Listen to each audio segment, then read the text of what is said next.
শেষে যখন ব্লেম করে যে না তোমার জন্য এটা হয়েছে, তুমি এটা করো না, তুমি সেটা করো না, তোমার জন্য লাইফে ক্ষতি হয়েছে, তখন সেসব কথাবার্তাগুলো কিন্তু বিষের মতন জীবনে কাজ করে মনে হয়। হ্যালো সবাইকে, আজ কিছু ছোট্ট ইনফরমেশন শেয়ার করব বলে জাস্ট ছোট্ট করে একটা রিলস ভিডিও বানানো।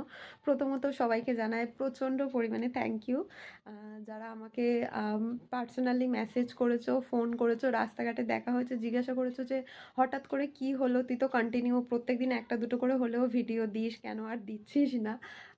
প্রথমত জানাই যে আমার ভিডিওগুলোকে লাইক করার জন্য, দেখার জন্য সবাইকে সত্যি অসংখ্য ধন্যবাদ। আর এইভাবে ফোন করে মেসেজ করে রাস্তাঘাটে দেখা হলে জিজ্ঞাসা করা, আমি কখনো এক্সপেক্ট করি না যে হ্যাঁ আমার ভিডিও কেউ দেখবে বা এইভাবে কেউ জিজ্ঞাসা করবে।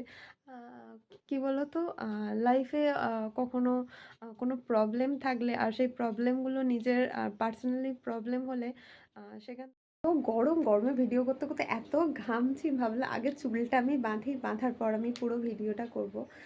অ্যাকচুয়ালি কী বলো তো, লাইফে যখন কোনো প্রবলেম আসে তাও সেই প্রবলেমগুলো নিজের মানুষের থেকে আসে, তো তখন ওই মেন্টালি নিজেকে স্ট্রং করে ফের নিজের কাজকর্মতে ব্যাক করাটা ভীষণভাবে ইম্পসিবল হয়ে দাঁড়ায়। আর মেন্টালি আনব্যালেন্স হওয়ার অনেক কারণ রয়েছে। প্রথমত হলো আমার চ্যানেলটা হচ্ছে ফেসবুকটা মনিটাইজ হলো, হয়ে সঙ্গে সঙ্গে ক্যান্সেল হয়ে গেল। মানে মেন্টালিভাবে এতটা পরিমাণে আমি ডিস্টার্ব হলাম, মানে ভাবলাম আর ভিডিও বানাবোই না। মানে প্রায় 5 দিন 7 দিন আর ভিডিও বানাচ্ছি না। তারপরে নিজেকে অনেক কষ্টে মেন্টালি স্টেবল করলাম, নিজেকেই নিজে সামলালাম, বাড়ির লোককে বললাম, দেখলাম কারোর কোনো রিয়াকশান নেই। বললাম ঠিক আছে, হ্যাঁ এটা আমার প্রবলেম, যেহেতু আমাকেই সেটা থেকে বের হতে হবে। তো সেই কারণে নিজেকে আবার স্ট্রং করে ভাবলাম এডিটিংগুলো করি। এডিটিং করতে বসে তারপরে দেখলাম মেয়েটাকে নিয়ে অনেকের অনেক কথা, আমার মেয়েটার ঠিকঠাকভাবে ওজন হয়নি বলে অনেকে অনেক রকমভাবে বলছে, হ্যাঁ তুই তোর মেয়ের খেয়াল রাখিস না, সারাদিন ফোন নিয়ে পড়ে থাকিস, আমি ভালো মা নয়, আমি আনাড়ি, আরও অনেক কথাবার্তা আছে। আমার বাপের বাড়ির দিক থেকে হোক, শ্বশুরবাড়ির দিক থেকে হোক, অনেকে অনেক রকম কথা শুনিয়েছে।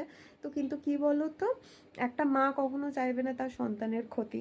একটা মা তার সমস্তটুকু দিয়ে তার বাচ্চাকে সামলায়। আর আমাদের বাড়িতে আমরা 3টে মানুষ, আমার শাশুড়ি, আমার হাজব্যান্ড, আমি, আমরা মানে 3জনে সবাই মিলে বাচ্চাটাকে সামলেও আমরা ওকে খাওয়াতে পারছি না, আমরা ওকে খেয়াল রাখতে পারছি না। এই কারণে কি আমার মেয়েটা খায় না, প্রচণ্ড পরিমাণে বদমাশ, যে দেখেছে সে জানে 1 সেকেন্ড বসে না, ঠিকঠাক খায় না। আর হ্যাঁ হয়তো আমারও কোথাও কোনো কমতি রয়েছে। এই সব কিছু সামলে ভাবলাম আগে মেয়েটাকে কিছুটা সময় দিয়ে ভিডিও বানাবো।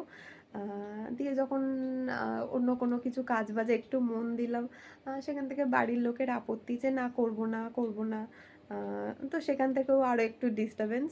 তো সব মিলিয়ে এত পরিমাণে মেন্টালি আমি ডিস্টার্ব ছিলাম, ভাবলাম ধুর ভিডিও বানাবোই না, কিচ্ছু করবো না, এডিটিং করবো না। আজ হঠাৎ করে এডিটিং করতে বসে দেখলাম মন মেজাজটা এত ভালো হয়ে গেল। আজ 15-20 দিন আমি ভিডিও বানাই না, এডিটিং করি না, কিচ্ছু করি না। তো যখন ভিডিওটা এডিটিং করতে বসলাম তখন আমি বুঝলাম যে আমার ভালো লাগার জায়গাটা কোথায়। যে ভিডিওটা এডিটিং করবার যে প্রচণ্ড পরিমাণে একটা আনন্দ হচ্ছিলো, খুশি হচ্ছিলো, একটা স্যাটিসফ্যাকশন কাজ হচ্ছিলো নিজের মধ্যে। তো তখনই বুঝলাম যে না, এই জিনিসটা আমার প্রচণ্ড ভালো লাগা। হ্যাঁ লোক হয়তো না দেখতে পারে, সেরকমভাবে লাইক শেয়ার না করতে পারে, কিন্তু আমার ভালো লাগার জায়গা এটা, আমি এটা করব, কন্টিনিউ করব। সে কেউ দেখুক না দেখুক, কার ভালো লাগলো না লাগলো আমার দেখার প্রয়োজন নেই। আমার ভালো লাগে, আমি নিজের জন্য করব। কারোর জন্য করে কি বলো তো, দিন শেষে যখন ব্লেম করে যে না তোমার জন্য এটা হয়েছে, তুমি এটা করো না, তুমি সেটা করো না, তোমার জন্য লাইফে ক্ষতি হয়েছে, তখন সেসব কথাবার্তাগুলো কিন্তু বিষের মতন জীবনে কাজ করে। মনে হয় যাদের জন্য করলাম তারাই এত বড় বড় কথা শোনাচ্ছে, নিজের কথা না ভেবে তাদের কথা সবার আগে ভাবলাম, আর তারা আজ এত বড় বড় কথা শুনিয়ে গেল। আর কখনো কখনো তাদের কথাবার্তাগুলোই নিজের ডিস্টার্বেন্সে তাদের কথাবার্তাগুলো এত ওষুধের মতন কাজ করে, মনে হয় এই মানুষগুলো ছাড়া বোধহয় বাঁচা যাবে না, এই মানুষগুলো ভীষণ ভালো, ভীষণভাবে সাপোর্ট করছে। এটা সবার ক্ষেত্রেই হয় যে তোমার মেন্টালি ডিস্টার্বের সময় যে তোমাকে একটু সাপোর্ট করবে, মনে হয় হ্যাঁ মানুষগুলো ভীষণ ভালো।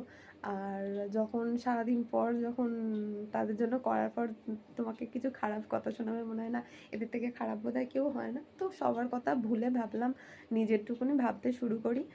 নিজের যেটা ভালো লাগে সেটা করি, সংসার তো দেখছি, বাচ্চা তো দেখছি, তার মধ্যেও নিজের যেটা ভালো লাগে সেটা করি। আর এখন তো দেখছো রিচার্জের দাম কি পরিমাণে বাড়িয়ে দিচ্ছে। আমি শুধুমাত্র ফোনে রিচার্জ করি ভিডিও দেবো বলে, আর আমার এই একটা মাস পুরো কেটে গেল রাগ, অভিমান, ঝগড়া, অশান্তি, ঝামেলায়। ভিডিও কিছু বানানো হয়নি আমার, আর 2-3 দিন বাদে পুরো রিচার্জ শেষ। জানি না রিচার্জ করতে পারবো কিনা, যে পরিমাণে রিচার্জের দাম বেড়েছে।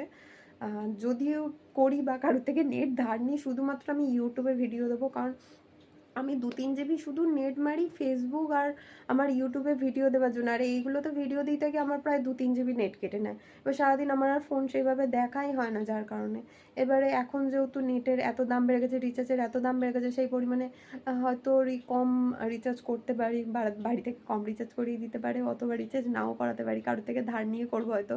তো সেইটুকুনি ভেবে ঠিক করেছি শুধু ইউটিউবে ভিডিও দেবো। যে দেখলো দেখলো, না দেখলো না দেখলো, আমার ভালো লাগাটুকুনি আমি রাখলাম। আর কারুর ভালো দেখতে যাচ্ছি না, কারোরটুকুনি দেখতে যাচ্ছি না, শুধু নিজেরটুকুনিই দেখবো, ব্যাস এতটুকুনি নিয়ে। আর যার কারণে এই সব কিছু বলবো বলেই ছোট্ট ভিডিওটা বানানো। তো বলবো, যদি আমার ভিডিও ভালো লাগে অবশ্যই, যদি ফেসবুক থেকে দেখে থাকো আমার চ্যানেলকে ফলো করে দিও। ভিডিও ভালো লাগলে লাইক শেয়ার কমেন্ট করে দিও। আর যদি ইউটিউব থেকে দেখো অবশ্যই সাবস্ক্রাইব করে দিও, লাইক করে দিও, কমেন্ট করে জানিও আমার ভিডিও কেমন লাগছে। তো দেখা হবে পরবর্তী কোনো ভিডিওতে। ততক্ষণের জন্য টাটা, বাই বাই। সবাই সুস্থ থাকবে, ভালো থাকবে, বাই।